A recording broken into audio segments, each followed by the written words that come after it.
Hello and welcome to the Real Sex Education After School. I'm Diggory Waite and I'm joined, as ever, by accredited sex and relationship therapist Cate Campbell. Hello, Mum. Hello, Diggs. What did you think of that one? Was that a nice one? What?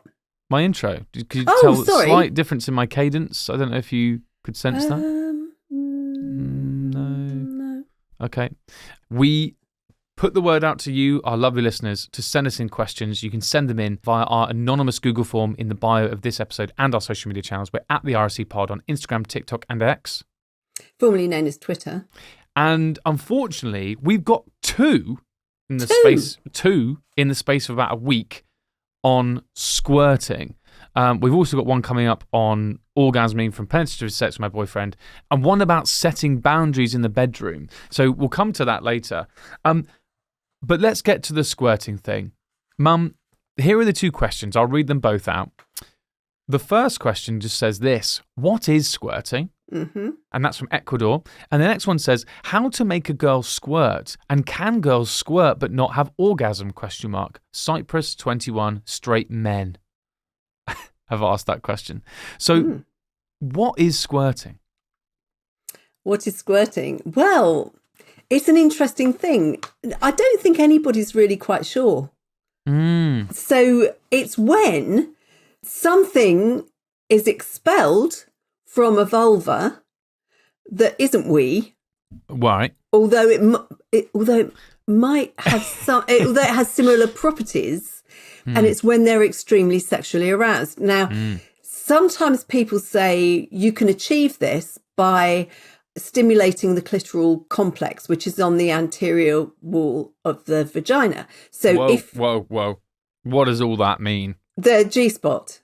Right, the G-spot. And where would one find the G-spot? On the anterior wall of the vagina, which is sort of the upper wall. So if you put your fingers, I'm now demonstrating for anyone who can't see. Yeah. Put your fingers inside the vagina. You and then do a sort of come hither motion. Yes. You should be able to stimulate the clitoral complex. But regular listeners to this podcast will know that the clitoris is much more than the little knob that you see on the outside. And there's a bundle of nerves which lives on the anterior wall of the vagina or underneath it. And it may not be there in everybody, in every woman. It may not be, or everyone with a vagina. It might not be there at all, or in some people, or it's just a bit smaller. It might not be there. It might be deeper in some people, or not, or even not there at all. Right. Are we talking about the G-spot here? Yeah, the clitoral complex. So in those people, if it's not there, this isn't going to work necessarily, the come hither thing. But if it's shallow, it's easier to stimulate because it's right under the skin. And if you're very aroused, it's going to be easier to, because then it will be blood engorged and it'll be enlarged and it'll be... So if you're aroused and then a penis is thudding past it, that's going to give it stimulation. So that's... Or fingers, or a toy or whatever. Whatever. But that's when people will have the so-called vaginal orgasm. Right. Would be probably either stimulation of the clitoral complex or stimulation of the knobby bit of the clitoris, the external clitoris, because it's pressing against the shaft of the penis or the pelvic bone or some other kind of external stimulation. So in some people, that can result in this squirting, which is thought to come from Skene's glands, which are on either side of the urethra. So another way that people achieve squirting is to stimulate the Skene's glands directly. So play around the urethra. If you do that, an awful lot of people will find it makes them want to wee, or it will be quite uncomfortable. But the story, so it's believed, if you continue, if you keep on going, sooner or later it will start to feel good, and then you'll squirt. And the squirting, for people that haven't seen, what does it look like? It's sort of like corn coloured, like clear to sort of yellowish. People have said, oh, well, it's a bit similar to breast milk. Some people have said. What? Really? Yeah, wow. Yeah. Or it's like, this is the female prostate and it's a bit like prostatic fluid. Or it's been said there's a large part of it is urine. We don't know. some of my own research on this said that apparently there was a study conducted in 2015 that found that the fluid that was expelled when people did squirt contained urine, but also exactly what you just said, that prostatic specific antigen produced by the Skene's glands. And that basically is it, that the Skene's glands are sort of the female prostate, right? They sort of... Yeah, they lubricate. Is it just the urethra that they lubricate? Well, they do lubricate the urethra, but they are on either side of it. So depending on how prolific they are, how much they're stimulated, then is also the vulva. But again, not sure that it's even true that they exist. I mean, that somebody must have found something that exists, but maybe not in all women. Yeah. Again, this is so contentious. Yeah. And if you stimulate the urethra sort of, meaningfully with intent, the chances are that you might do a little wee at the point where you orgasm or squirt or whatever. So we can't be sure that the fluid is actually is made up of something like wee, because it might be that you're actually weeing as well, just a little bit. So that nobody's interested. Nobody cares enough to do any research. No one wants to fund this. That's it. Because you can't make money out of it, can you? So who's going to pay? And I suppose there's not really, other than just like a bit of curiosity, I suppose, you might say as a scientist, well, I could fund the discovery of, I don't know, a cure for cancer, or we could look up why some people squirt and what's in the squirt. I mean, I know which one I'd fund, but that's because I'm a bad person and curiosity will kill the cat. And loads of people are probably on the whole cancer thing. But I think if somebody said, this is going to improve male pleasure immensely, all of a sudden the money would be found. I'm sure of it.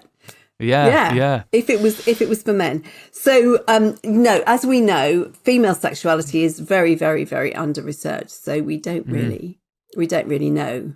Yeah. And like you say, where's the funding going to come from? So what is squirting? We've sort of answered that. So our friend from Ecuador got it sorted fine. How to make a girl squirt? We've sort of touched on that. We're talking fingers or something on the anterior wall of the vagina, aka the G-spot, the upper bit, maybe a couple of knuckles deep or whatever, doing this come hither motion. Again, check us out on the YouTube to see mum sort of... It's about a third of the way in. Yeah, what is it? You sort of claw at the sky, showing that. She's got two fingers, her index and her middle finger, and she's sort of like saying... Tickling. Okay, yeah, I like it. And so you do that. But it is a sort of come hither motion, yeah. And also you're saying stimulate the urethra. Now, the reason That's I'm another saying way this, of doing it. I wouldn't do both at the same time, although I suppose it could be done. It might work. The reason I'm saying that, again, in such plain terms is I don't know why, but I wonder whether our friend from Cyprus and some other people might go, well, where the hell's that? I just fear that some people will go, what do you mean there's another hole on the vulva? Also, what's a vulva? I thought it was all called the vagina. So can you explain where that is that you're talking about and what a urethra is? Do you want me to get my knitted vulva? I think you're going to have to get you can show me, but we're going to have to explain it as well. But I would like you to get the knitted vulva. It's okay. I can just explain it. All right. So if you just come down from the clitoris, then there's where's that? Oh, all right. Well, I'll go and get the knitted version. Yes. Huh. This is fun. Hopefully she'll tell you as well who bought her the knitted vagina / vulva for Christmas last year, and the fact that their name begins with D and ends with Y. I can hear rapping there. Why is it still in its wrapper? Do what? Why is it still in its wrapper? I can hear rapping. I'm keeping it clean. What are you doing with it? Right, here it is. So. Wow. Okay. Now we're at... Oh, you know what? This is amazing. Isn't it wonderful, Diggs? Who could have found a thing like this? Exactly. Who could have done that? Are you going to answer that question? You know what? As you were going downstairs, I already told the listeners. Yeah, I know. Yeah. Are you happy with your Christmas present? You look very pleased with it right now. It's very nice, thank you. Okay, Right, so we're looking at a crocheted vulva. cuddly toy, cuddly toy. It looks like a little cuddly toy. Mum is holding up her crocheted, knitted vulva, complete with you tell us what you've got on there. At the top, we've got this sort of little knob. Little knob. It's quite a big knob, isn't it? It's quite a big knob, actually, yeah. Yeah. So that would be the clitoris. And then there's a little pink, and then you're just coming down from there. There's a little, before you get to the holy bit, the vagina. Not the religious bit, the vagina, yeah. Look like there. Yeah, Mum stuck her finger in it. Then you've got the urethra.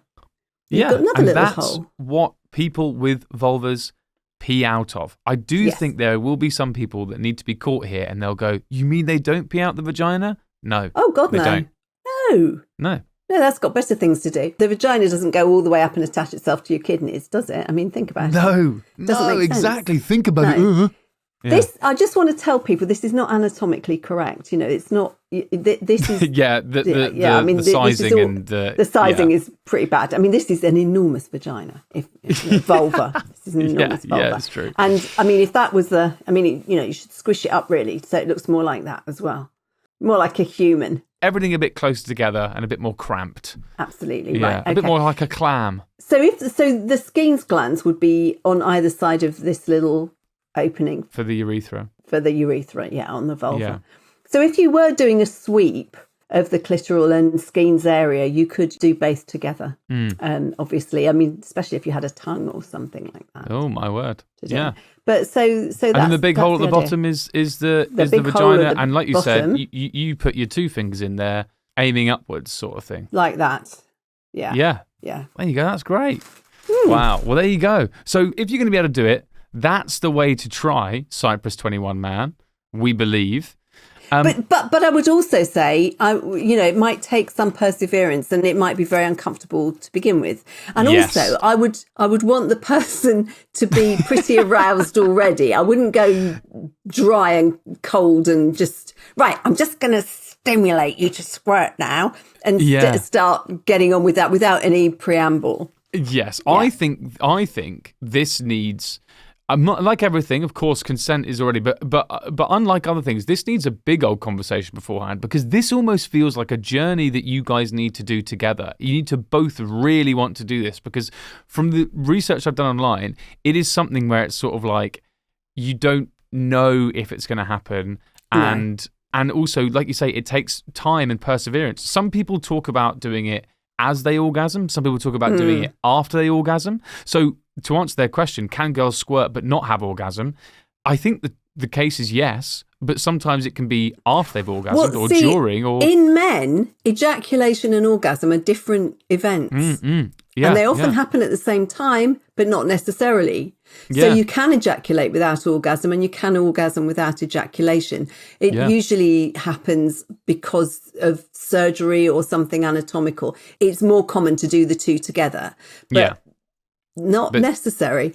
And this could well be the same. Yeah. And the other thing is that it's always easier to make someone with a vagina orgasm after they've orgasmed. So if they've orgasmed once, squirting is going to be easier. That's interesting. It's always the way.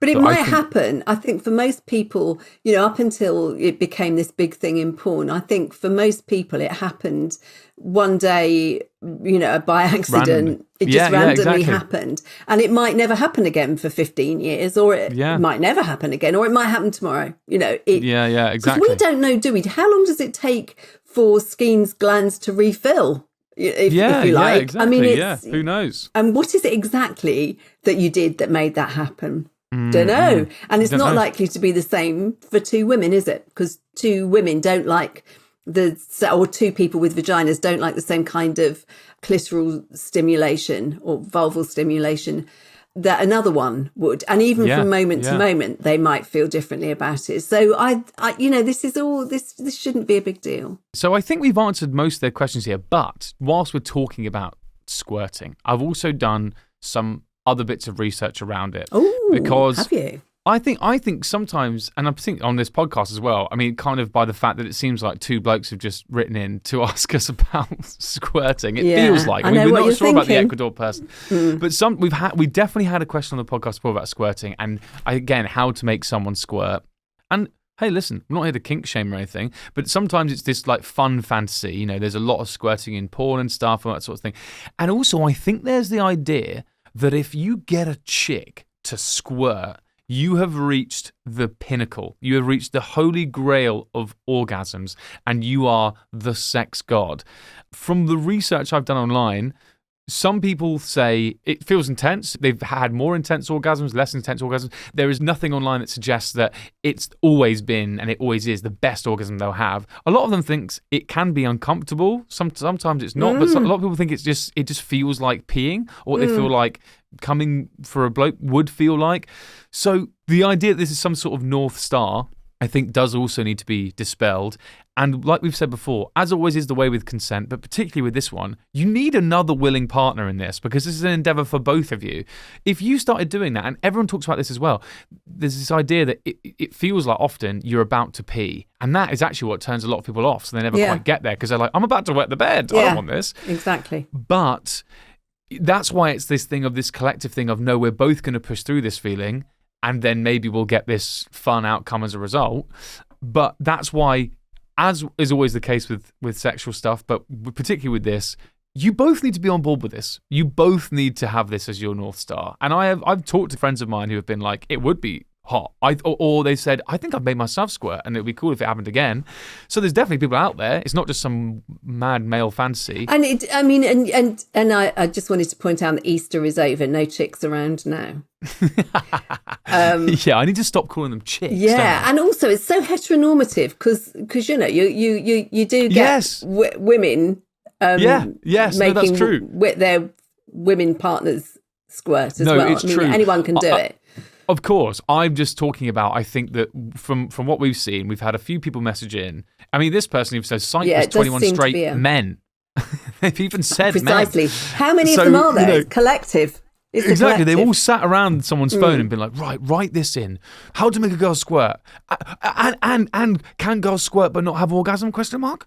And put men down, because there are men in here. The thing is that, once you get anything, whether it's an orgasm, whether it's squirting, whatever it is, whether it's being wet, just being aroused, there is so much pressure on women. And especially from men. Yeah. From partners, but particularly male partners. And that creates response pressure, as you know. And women put pressure on themselves. Why can't I squirt? If you keep reading about it and hearing about it, and it's something that your partner seems to want you to do, then all of a sudden you're failing. And sex shouldn't be a pass or fail event. It should be fun. It should be close. It should be so many other things that are not about pressure. Absolutely. And with this, and that still counts this in there, because sex should be fun. If for both of you, squirting is this fun North Star that you really want to give a go, that's so fun that you guys are both like, we're going to do this thing together and blah, blah, blah. That's really fun. And one person saying, oh, yeah, actually, it feels good like this or whatever. That could be fun. But also, thinking that, if you get a girl to squirt, that's the ultimate success. And if you don't do that, it's a failure. Or if you're a girl and your partner really wants you to squirt and you're thinking, well, if I don't squirt, then I'm a failure. That's really bad. And in fact, we have a question very similar to that, which we can answer after the break.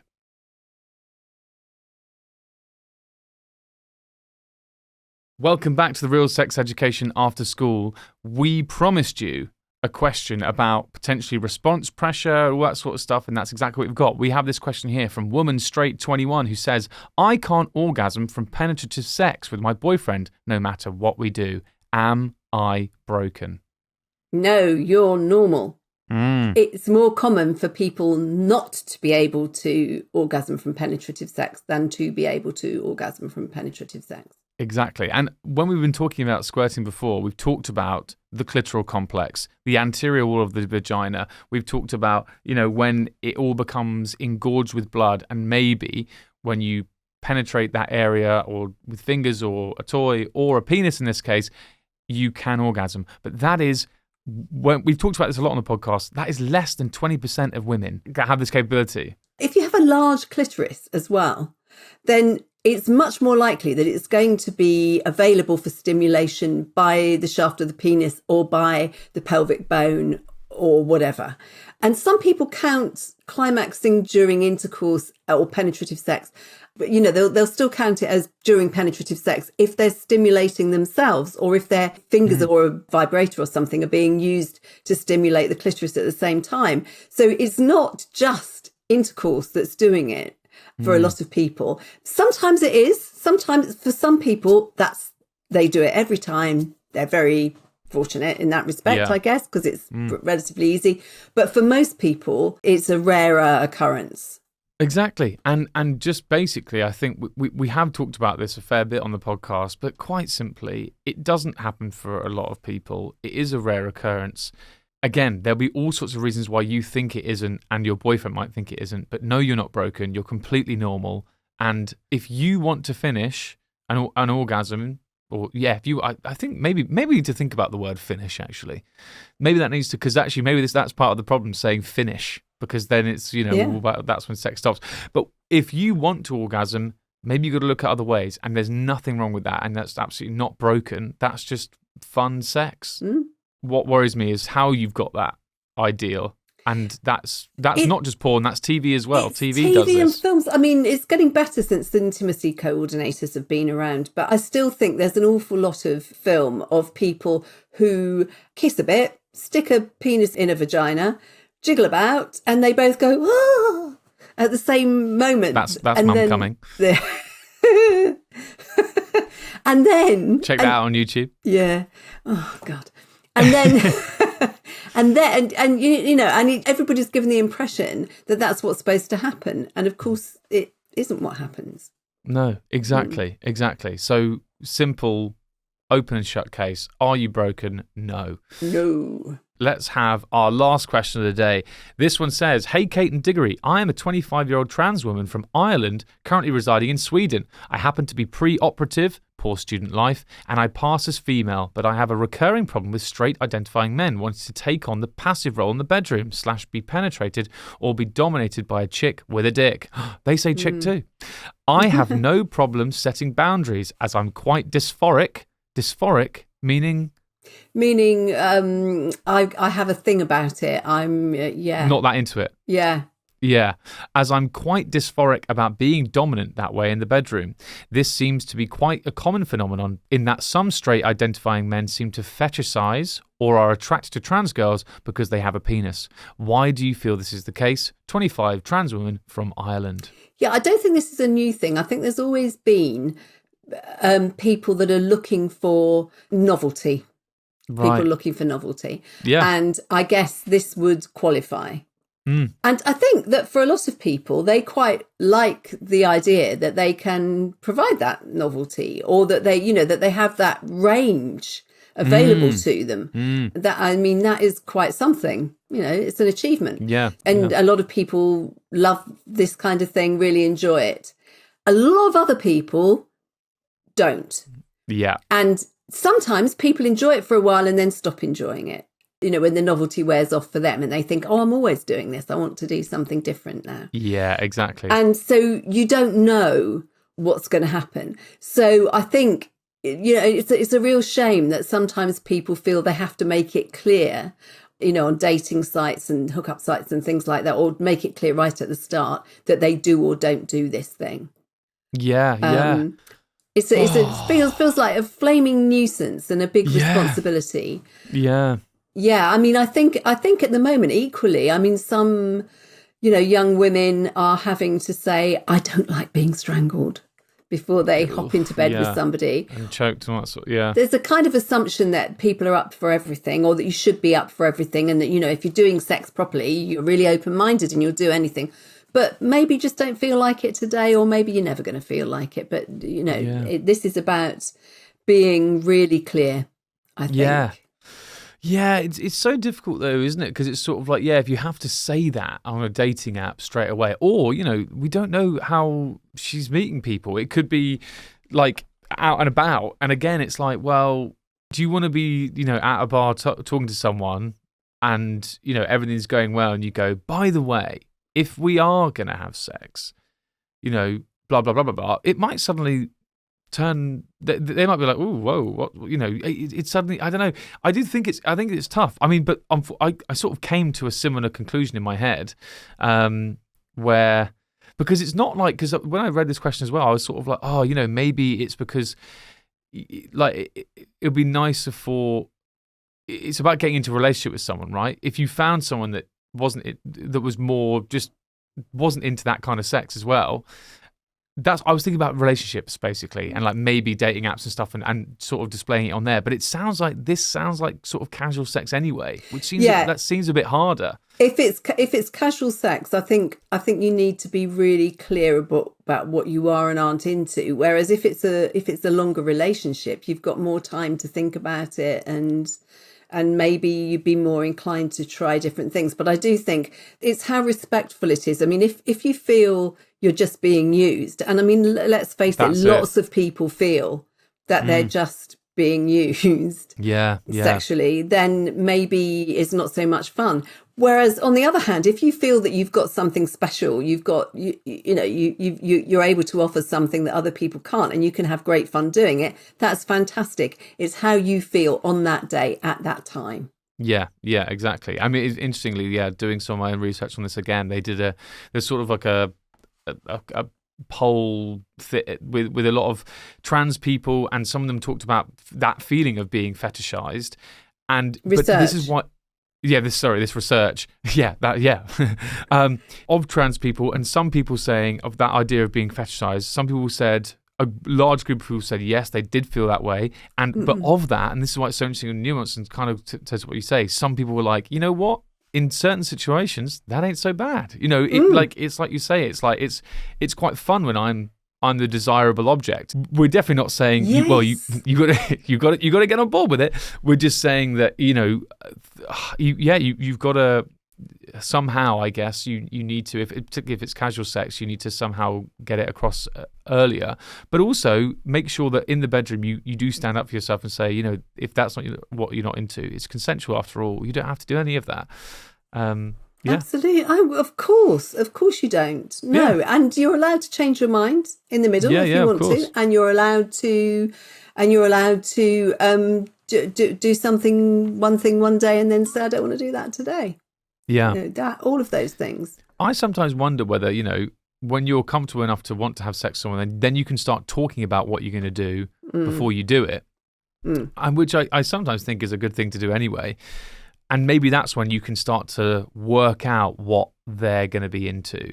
Well, that's why the kink community is so safe, because they do talk about what they're going to do, and they get consent in advance. And it can be, and it can be a sexy thing. It's like, like let's say, for example, like I said before, like you're meeting this person on a night out and you started getting off with each other, that's all going well. You can start saying what you'd like to do to each other, and that's when maybe, you start to, and if they're starting to say things that you don't like the sound of, well, that's great. You just go, all right, see you later. But however much you've planned and prepared, you still need to keep on checking. Of course, absolutely. That consent remains. Well, I'm just, absolutely. Yeah, absolutely. And the consent thing, absolutely. But with this, it's sort of like early doors, before it's sort of when you're in the bedroom and, all that sort of stuff, you can maybe work it out then. Something to try, but it is a tough one, this one. That's why it's such an interesting question. And one that perhaps 25-year-old trans woman from Ireland, you didn't need any help with anyway. Hello, everyone. It's Editing Diggory here. Some of you will be watching on YouTube and have noticed straight away who I am. You can tell by the sort of damp clothes and pants hanging up around me and the stubble. But I've just listened back to this whole episode and realised we didn't actually answer the question. We focused on the fetishization of trans people, and we talked about how you could bring up your preferences to people before you start sleeping with them. Both interesting things. Also, check out in the bio of this episode, you can read up on that research that I mentioned. It's really interesting and you might find it very helpful. But I'll try and answer the question that you've said, which is, it seems quite a common phenomenon in that some straight identifying men seem to fetishize or are attracted to trans girls because they have a penis. Why do you feel this is the case? So, it's hard to talk about this. Mum obviously talked about the novelty of it, but you talk about domination and penetration here. So I suppose the domination is one thing to talk about, because that could be an aspect of it. Being dominated by your partner, being submissive in the bedroom, something that lots of people can get on board with, regardless of their gender or their sexual orientation. Sometimes it can be really fun to sort of let yourself go and have your partner dominate you and be the one in control, so to speak. Of course, with straight men who we're identifying on now, a lot of them, in extreme cases, go to see dominatrixes who, wear all the leather and have all the whips and say all the things and do all the stuff. So that could be part of it. Of course, the penetration side of things, anal sex feels good for men. They have the prostate that can be stimulated, that can produce an orgasm.